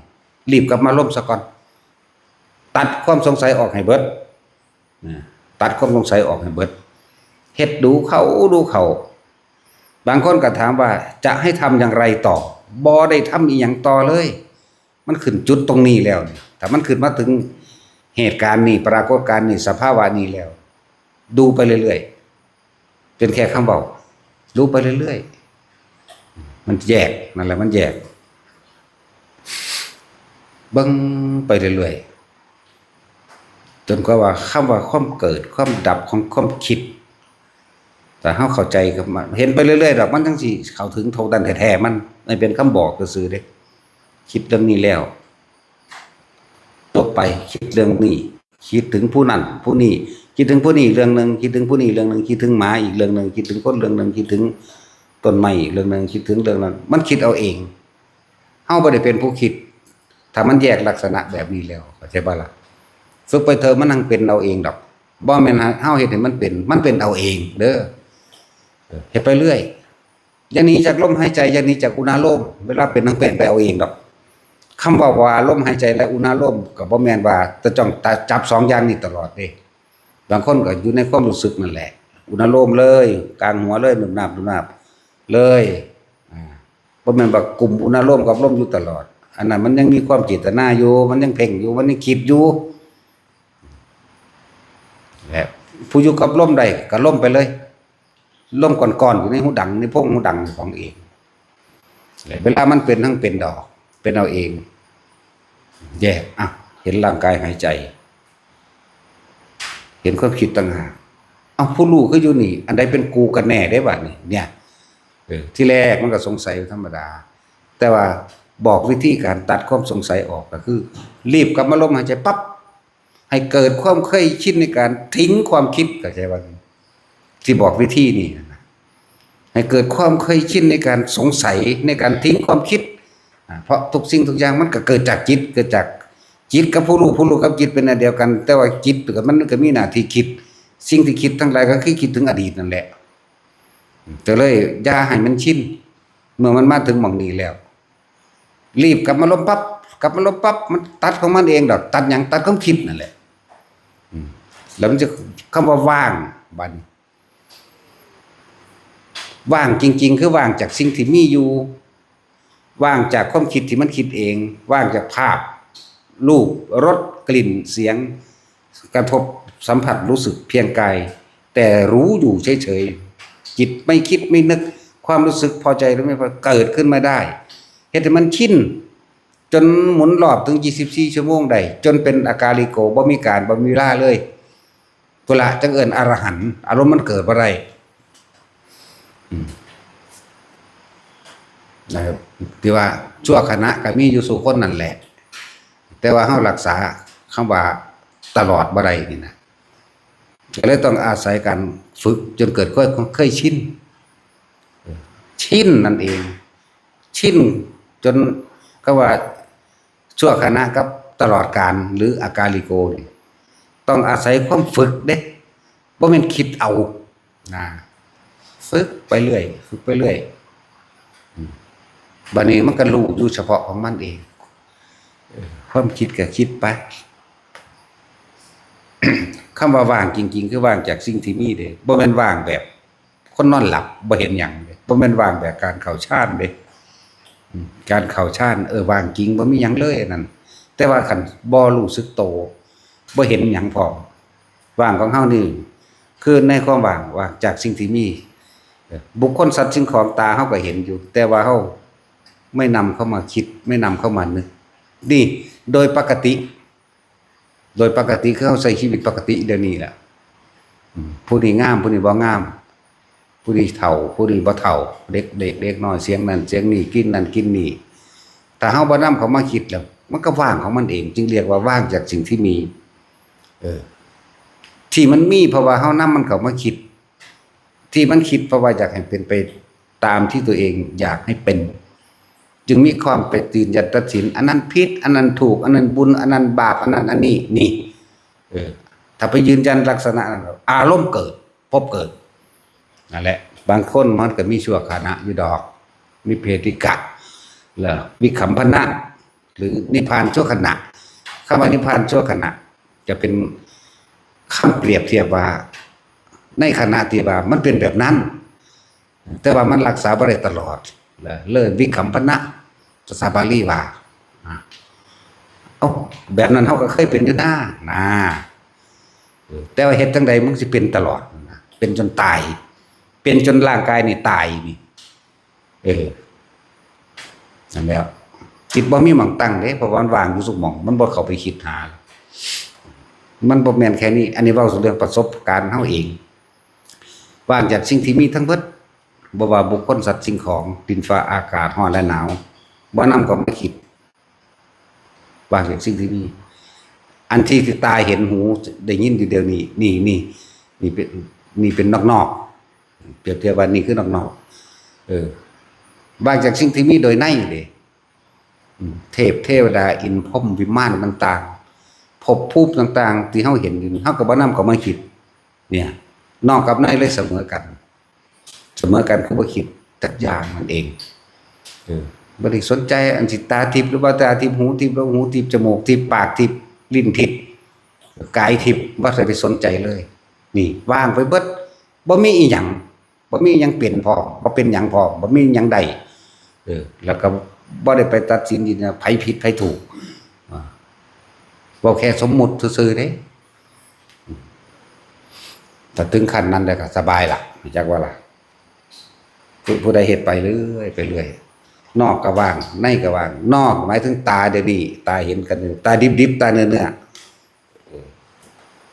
ในก็หมายถึงตาทิพย์ตาเห็นสิ่งแปลกประหลาดตาเห็นเทวดาตาเห็นสวรรค์ตาเห็นพรหมโลกตาเห็นนรกสวรรค์หยังก็แล้วแต่ว่าบ่นำเข้ามาคิดที่นำออกมาเว้าเพราะว่าอุปโลกขึ้นมาเพื่อให้เกิดความเข้าใจซื่อๆเด้อุปมาอุปไมยเปรียบเทียบซื่อๆดอกแล้วเฮาฝึกก็เพื่อสิเข้าไปสู่จุดว่างจากสิ่งที่มีนี่เองบ่แม่นว่าบ่มี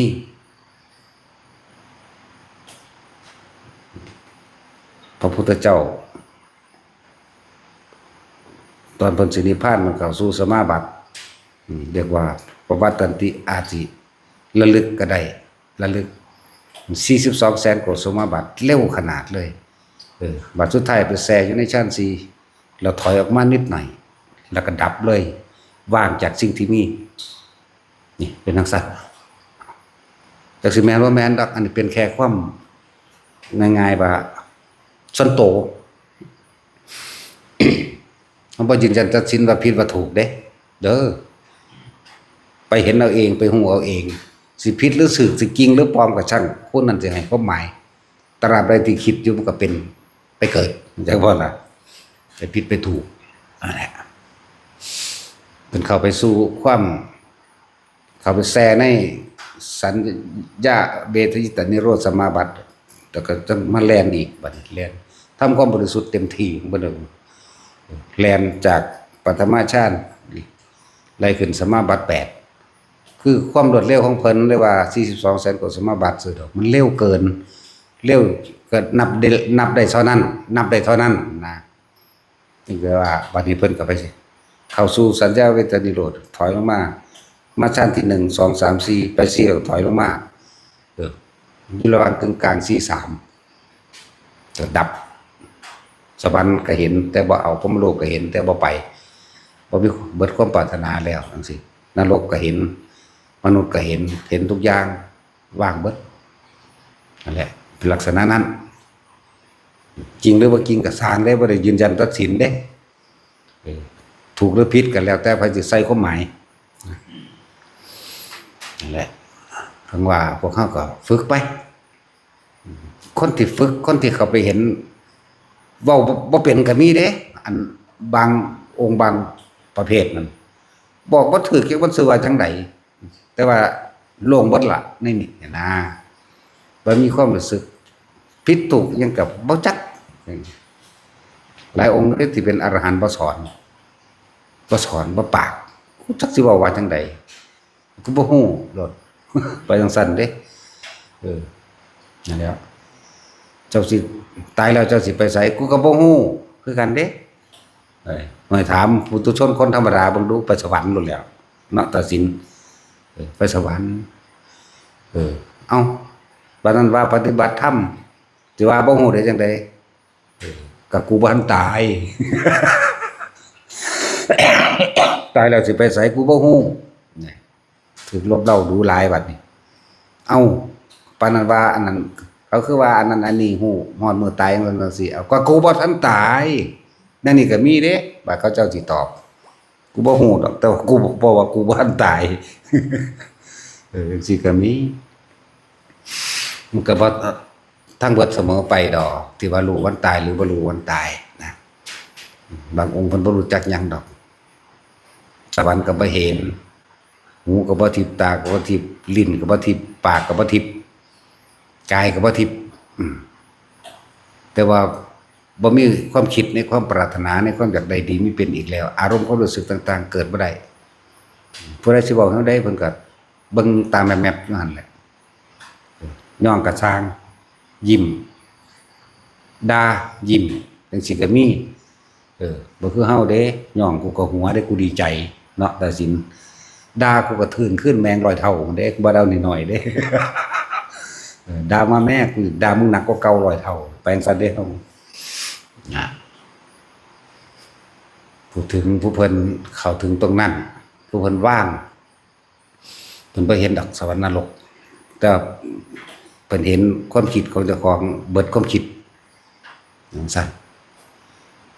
ทุกคนจะต้องอาศัยความจริงที่ตัวเองเข้าไปถึงเองเด้อ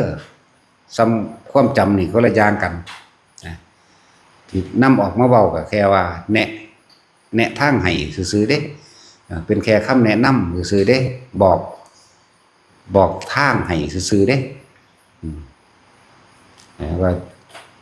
คนเฮาสิรู้จริงกับประสบการณ์ตนเองนั่นแหละที่เป็นตัวยืนยันตนเองจึงบอกว่าอย่าไปให้ผู้ใดมารับรองยืนยันตัดสินตัวเองว่าได้ขันใดจะไปถามหาขีดหาขันมันเฮ็ดหยังผมได้โสดาบันแล้วบอกก็มีมาถามเฮาเฮ็ดหยังกูบ่ได้รู้จักหยังเนาะตัดสินผมได้สกิทาคาหรือยังบางทีก็บอกออกมาเลยผมได้พระอนาคามีเด้ก็มีแม่ของบาดตายแล้วกูบ่ได้หยังกูสิบ่บาปตอนนั้นอยู่ไกลมันว่ะซึกเอาเมียแล้วได้ลูกนึงเมียก็ขี้ร้ายอ้วนๆตึงปึ้งอยู่เวลามันท้องใหญ่จังซี่มันสิบ่แตกลายหมกโม่บ่เนาะแต่สิน เป็นอึ้งปึ้งเป็นคืออัตตะปึ้งนี่นะเนาะนะบางคนก็มาว่าแต่ของเป็นโสดาบันบางคนก็มาว่าแต่ของเป็นสกิทาคามีบางคนก็ว่าแต่ของเป็นอนาคามีบางคนก็ย่านแต่ของเป็นอรหันต์ย่านตายโอ้ยดอกถ้าสูสิอยากเป็นเฮ็ดหยังอันนั้นอันนี้ก็ดีนั่นแหละความอยากแม้จะเป็นความอยากอันละเอียดแต่ว่าถึงสุดท้ายเราต้องว่างความอยากอันเป็น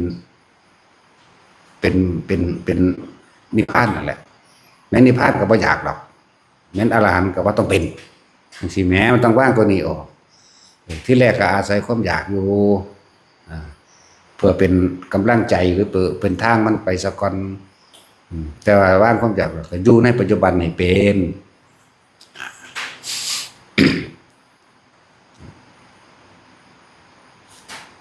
คำว่าแต่สักสิมีคำถามบ่เลิกบ่แล้วเด้ว่าบ่บวชเป็นอรหันต์ได้บ่โดยผู้ชายมันก็สิโหดร้ายปานนั้นบ่เพราะเป็นอรหันต์ที่ฆ่าคนตายปานนั้นบ่มันบ่เหมาะสมกับเพศบ่เหมาะสมกับชุมชนบ่เหมาะสมกับนั่นถ้าเป็นบรรลุอรหันต์แล้วในมื้อนั้นมันก็ตายมื้อนั้นโลดมันบ่ได้โหดร้ายแบบนั้นดอกแล้วคนที่เป็นจริงๆเขาก็บ่ย่านตายดอกและหลายๆอย่างในเรื่องของกรรมพร้อมพระวักกะลิบอกง่วงส้นตายนะพระวักกะลิตัวเนาะแม่นบ่วะนะพระพาหิยะเนาะพระวักกะลิผลสำเร็จโดยศรัทธาต่างโดดลงเหวตายนั่นนะแต่ว่าบ่ตายนะพระพาหิยะง่วงส้นตายนั่นนะคนละองค์เด้กับพระจิริยะมันก็หลายพาหิยะกระดอเนาะเป็นชิบๆพุ่นนั่นแหละนั่นคืออุปนิสัยเพิ่นอาจจะบ่เคยถวายผ้ามาหรือเพิ่นขัดขวางการบวชของบุคคลผู้อื่นมามาฟังนั้นในพูดถึงเรื่องของกรรมในอดีตนะมาฟังธรรมพุทธเจ้าเพิ่นก็บรรลุอรหันต์เลยมาบรรลุแล้วพระเจ้าว่าให้ไปหาผ้าและบริขารมาสิบวชให้ออกไปแต่นอกหมู่บ้านน่ะง่วนั่นน่าจะเป็นเจ้ากรรมนายเวรซึ่งกันและกันนั่นแหละซ่อนตายซ้ำน้องซ่านก็มีนั่นคือตัวอย่างในครั้งพุทธกาลแต่จะให้เหตุผลส่วนตัวเขาก็ให้เหตุผลส่วนตัวแต่เขาบอกเหตุผลไผดอกความบ่เหมาะสมในชุมชนในคณะในหมู่พวกในการหาชีวิตหาเลี้ยงชีวิตโดยความเป็นอยู่กับกรรมจากว่าล่ะเพิ่นก็เลยจำเป็นเพิ่นก็เลยต้องตายบอกภาษานั้นว่าตายสันตติอมาก็ตายนี่ก็อรหันต์อีกองค์หนึ่งจระคาดก็ตายนี่ก็อรหันต์องค์หนึ่งคือกันในตำราเขียนไว้แค่ว่านาคามีนั่นแหละนี่ก็แม่นอรหันต์องค์หนึ่งในซุมื้อนี้ตั้งแต่พระแท้ๆก็ยังตั้งแต่อันบ่ว่าพระตั้งแต่ภิกษุนักบวชแท้ๆก็ยังหายากอยู่สิไปเว้าเฮ็ดหยังกับเรื่องคนเนาะบางคนว่ามีลูกมีเมียอีกโอ้โคตรพ่อโคตรแม่เอ้ยมันสิไปมีได้จังได๋แต่อนาคามีเขาก็บ่นอนนำผู้หญิงแล้วเขาก็บ่แตะบ่ต้องผู้หญิงแล้วหรือเขาสิแตะสิต้องก็บ่ฮู้จักนำเขาเพราะเขาบ่เคยเป็นคือเขาเว้นขาดเด้จากกามเว้นขาดแล้วตั้งแต่อนาคามีหาอยู่หากินก็ลำบากเขาก็บ่ไปแล้วได้บาดคือมันบ่มีความอยากได้แล้วมันจะบ่แสวงหาหรือบางที่โดยกรรมอีกอันหนึ่งคือต้องทดแทนบุญคุณของบารดาบิดาหรือผู้ที่เลี้ยงเรามาบ่มีพ่อแม่แต่ว่าปู่ย่าเลี้ยงมาก็อยู่กับปู่ย่าก่อนจังซี่นะหรือแม่เลี้ยงอันอื่นจังซี่ก็อยู่ก่อนจังซี่ก็มีนะในอนาคาที่บ่บวชอนาคาบ่ตายดอกอนาคาเช่นแปลกก็เป็นเองโดยบ่ต้องขอเด้อกินข้าวทีเดียวเองเลยเหมือนพระนั่นแหละกินข้าวทีเดียวก็กินทีเดียวเองไปเลยนอนก็บ่นอนที่นอนนุ่มที่นอนสูงก็บ่นอนเด็กนอนสาก็โหนอนแป้นก็โหไปโลดก็ได้จังซี่ก็มีคือคนพวกนั้นเขาจะรู้ในตัวเขาเองเขาเว้นขาดจากอารมณ์ทั้งกามรูปราคะอรูปราคะนี่บ่มีเบิดเหลือจุดหมายเดียวสิทั้งผู้หญิงผู้ชายนั่นแหละ นั่งเทริยากับบรรลุอนาคามีก็ขอพวกไปบวชพวกก็ให้บวชเทริยานั่นแหละโอ้หลายองค์อยู่ดอกก็ว่าทั้งผู้หญิงทั้งผู้ชายก็ดีเหมือนกันแต่ว่าผู้ใดบรรลุอรหันต์เมื่อนั้นหมายถึงว่าอาจจะเป็นเรื่องของกรรมของมาตัดรอนที่เป็นฆราวาสหมายถึงฆราวาสในสุเมอนี่จะไปถามหามันเถอะ จะไปถามหามันเถอะจักสิมีบ่มีจักสิไปเอิ้นไปจักสิไปถามน้ำไผ่เลยพวกเขาเป็นถึงขั้นนั้นจริงๆเขาคันบ่เว้าบาดนี้อันผู้เว้าบ่ได้เป็นนะผู้เป็นบ่ได้เว้ามันจักว่าล่ะผู้รู้ไม่พูดผู้พูดไม่ได้รู้มันบ่ได้โหดร้ายขนาดว่าตั้งนั้นมันหมายถึงเรื่องของกรรมมั่งนะเรื่องของกรรมคืออาจจะบ่ได้เคยถวายผ่ากฐินบ่เคยถวายผ่ายังก็ว่าไปและก็มีการขัดขวางการบวชของผู้อื่นพร้อมนี่กรรมตัวนี้เขามาตัดรอดนำนะเรียกคือนำคนปฏิบัติธรรมพาคนปฏิบัติธรรมพาอยู่นำอยู่ให้ความรู้โดยธรรมให้อยู่ตัวเองก็อาจจะบ่เคยถวายผ่าแล้วก็ตัวเองอาจจะปฏิบัติแบบฆราวาสก็ได้ดอกสิไปบวชให้ยังการนี้เป็นกรรมอีกอันนึงนั่นแหละทั้งว่ามันบ่ได้บวชแล้วก็ตายถึงอรหันต์แล้วแต่แมงสิตายจังได๋เด้เนาะบวชก็สร้างได้บางวันแล้วนะนี่คือเหตุผลบ่จากอิงตำราได้ก็เอาส้นโตใส่รถนะจะหาตำรามาขัดแย้งเฮาอีกล่ะบ่ได้ยืนยันอีกว่าผิดหรือถูกพร้อมแล้วแต่ไผแต่มันโหลดอันนั้นนะแค่ว่าถามมากก็ต่อไปซื่อๆอันนี้บ่ว่าหญิงบ่ว่าชายแล้วผู้หญิงเด้ก็เข้าบวชแม่ซี่แม่ขาวแม่แปดนี่เด้ศีล8นี่เด้อรหันต์กับอรหันต์เริ่มจากศีล8นี่ตัวคือว่าผู้หญิงคือว่าองค์แม่ชีแก้วแม่ชีนั่นแม่ชีนี่ก็เข้าศีล8เขาก็โกนหัวหรือบ่โกนหัวบ่เกี่ยวอันนั้นแต่ว่าเขากับศีล8แล้วผู้ชายก็8เหมือนกันเด้แล้วก็นั่นแหละบวชกันเลยบ่แม่นว่าจะไปบวชภิกษุณีแบบศีล311ปานนั้นลักษณะนั้นศีล8แล้ว8นี่ก็ไปแล้วนั่นน่ะจากวัดไหนนั่นแหละ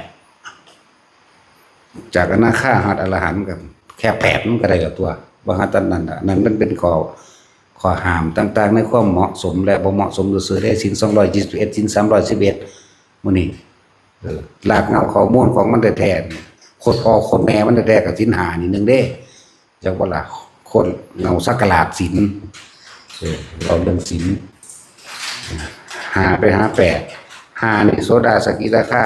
8อนาคาจนถึงอรหันต์แต่ว่าล่ะแล้วแบบนั้นอันนี้ก็โดยสมมติมาเทียบให้ฟังซื่อศีล5เนี่ยอนาคาสักบ่แม่นโสดากับสกิทาคาเดี๋ยวว่าล่ะมี5เพราะว่ายังมีการเสพกามกันอยู่นะแต่8แล้วมันบ่มีได้บัดการมีสุมิชาจารมันบ่มีแล้วมันอยู่ศีลมันอยู่ข้อ3นึงเด้ตัวศีล8แม่นบ่ล่ะดังสั่นเอิ้นบ่ยุ่งเกี่ยวบ่แตะต้องหยังละเลยว่า8นี่อนาคากับอรหันต์บัดนี้เลือกเทียบผู้หญิงอันเด้เขาก็ศีล8 1ดอกเขาจะก็ส่วนมากก็ออกมาทั้งบวชนั่นแหละถ้าเป็นบ่ได้ว่าสิโกนหัวหรือบ่โกนหัวแต่ว่าเขาในใจของเขามันเป็นแล้วนะโอ้สิบอกไปหยังดอกว่าผู้บอกก็ยังเลี้ยงลูกเลี้ยงหลานผู้ถามบ่เป็นผู้บอกเอาผู้บอกก็ได้กูเลี้ยงแมงเบิดโลกเมียก็มีเป็นล้าน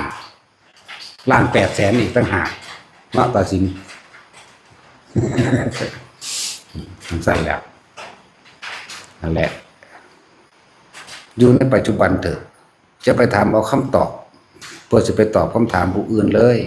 บ่ต้องหาอันใดอันหนึ่งมาเพื่อสิเอาชนะกันดอกเดี๋ยวเขาก็บ่ได้อยากชนะดอกแค่ถามมาก็ตอบ ตัวเองเป็นซะก่อนเถอะเข้าถึงตรงนั้นซะก่อนเถอะนะมั่งสิหัวเอาโดยตนเองดอกอย่างที่ว่าเฮาบ่อาจสามารถรู้จริงได้โดยการที่จะไปฟังคำตอบจากคนผู้อื่นได้เฮาจะรู้จริงเองได้เพราะเฮาลงมือเฮ็ดเองเป็นเองประสบการณ์เองฮ้อนเอาเองหนาวเอาเองนี่แหมชื่อว่าคนบ่เคยปวดแขวนี่ไปเว้าเรื่องปวดแขวมันบ่ได้อารมณ์มันบ่ได้รสชาติเด้คนที่เคยปวดนี่โอ้ยปวดก็ปวดใส่กันนี่บ่อธิบายไปหลายก็ได้เข้าใจโลดแต่คนบ่เคยปวดคือบ่เฮ็ดจังซั่นคือบ่เฮ็ดจังซี่เด้เนาะห่วยบ่เคยปวดกูถอนทิ่มแมงอย่างเดียวเด้โลดมันซั่นเด้มีแต่ถอนทิ่มซั่นเด้มันบ่ได้เศร้าเด้น่ะเดี๋ยวซั่นล่ะคนเดินป่ากับผู้หนึ่งแค่เบิ่งแผนที่เลี้ยวซ้ายเลี้ยวขวาซั่นสิแต่ว่าคนเดินป่าผู้เดินจริงๆนั่นน่ะบางหันเป็นหลุมบางนี่มีหลุมบางนั้นมีตอใหม่มีหากใหม่โผล่ขึ้นมาแน่เป็นนู่นบางหันเป็ดตกล่องโอ้กูไปตำบางหันสะดุดล้มเนี่ยผู้ที่เขาบอกไปถึงต้นไม้นี้แล้วเลี้ยวขวาเลี้ยวขวาเราตรงไปผู้ที่ไปแล้วมันมีหลายต้นโพดเนาะตัดสินคือตัดสินแหละบ่เคยเห็นผีแต่ย่านผีอุ้ยเขาเจ้าว่าผีอยู่หันอยู่นี่โลดโอ้ยเขาเจ้าว่าโลดก็ย่านไปนำเขาเจ้าได้บัดบ่ค่อยไปนอนขาขึ้นห่างสุดยาทวนอยู่ก็บ่ว่าจังสิมีเนี่ยเนาะมองเขาเจ้าว่านั่นแหละจังซั่นแล้วแต่ว่าให้ไปกันบ่ไปเด้ไปแม่ไปพิสูจน์เบิ่งบ่เนี่ยจังซั่นแล้วนี่นะโมมันถึงยังบริยานไปผู้เดียวกลางคืนเด้เพราะว่ามันยันเฮากับผีแต่บ่ไปเอาฟ้ามือ8เทื่อกับแส่เทื่อเดียวเอาฟ้ามือมันบาเอาเพิ่นคือบ่ไปมันจังบ่ได้เอาหยังจักอย่างเข้าใจว่าล่ะผู้ฟังเลยบ่แม่นสิเลือกจังใดจังหนึ่งคือเฮาขับรถไปนั่นแหละขับปัญหาเช่าข้างซ้ายเป็นม้าข้างขวาเป็นคนจะเหยียบหยังเนาะทางนี้โอ้คนมันเหยียบหมาไปแล้วว่าได้เนาะคือบ่เหยียบเบรกแม่นบ่ล่ะก็เหยียบเบรกตัวยังสิไปเลือกเหยียบหมาอยู่แน่นี่ก็คือกันระหว่างฝ่ามือกับแสงเสียเนี่ยเอาฝ่ามือกันเอามึงสิเอาเฮ็ดหยังมึงก็เฮ็ดน้ำหลุดเป็นหยังมันก็จังบ่ได้ถูกฝ่ามือแสกก็บ่ถูกพร้อมเนาะไปได้เด็ดตัดสินกันขึ้นไปผู้เดียวมันก็แย่งไว้สายมาแลนตับขึ้นไปพุ่นไปฟรีพอไปแล้วแล้วผ่านนะมันจะตึกแสเป็นปลุกก็คือกันย่านผีแมงมาแต่ทางใดสุดตะวันมันก็คุ้มไปแบบให้แล้วเอ็นผีบ่บัดนี้บ่มีแต่คนว่าซั่นแต่ทั้งสั้นแล้วก็ไปพิสูจน์เอาเองไปดูเขามันก็เกิดความเคยชินไปที่แรกอะผีอยู่หันผีอยู่นี่ลากใส่ออกมาห่อใส่แบบนี้เปื่อยแบบนั้นเน่าแบบนี้ลอยแบบนี้อยู่ทั้งหลังแน่อยู่ทั้งข้างแน่อยู่ทั้งหน้าแน่คิดไปก็เห็นบ่ล่ะมันมาจากความคิดเด้อล่ะความย้านผีอยู่ทั้งหลังงวกแล้วงวกอีกก็บ่เห็นเทื่อแล้วมันไป2คืนเขา3คืนเขาเห็นผีบ่บัดบ่มีแต่คนก็จะไปนอนทั้งผุดแน่สั่นตัวนั่นแหละถ้าเอานี่แล้วคือต้องกระทำต้องไปพิสูจน์นั่นแหละทำก็เหมือนกันเฮาต้องพิสูจน์ด้วยตนเฮาเองคือจังว่าเขาว่าผีอยู่หั่นผีอยู่แห่นก็ไปตัวไปให้มันเห็นแต่มันมีอยู่ก็บ่มีแน่ถ้ามันมีก็ว่ามันมีนั่นตัวเนาะว่าซะหั่นก็แล้วแบกใส่ออกอาจารย์ช่วยหนูด้วยล่ะนาฏศิลป์มีแต่เอียนบ่ไหลออกมาเต็มท้องอยู่บัดนี้เฮ้ยมักแหวกใส่กูเบิ่งแน่กูจะเอาเอียนมาต้มนะสวัสดีครับ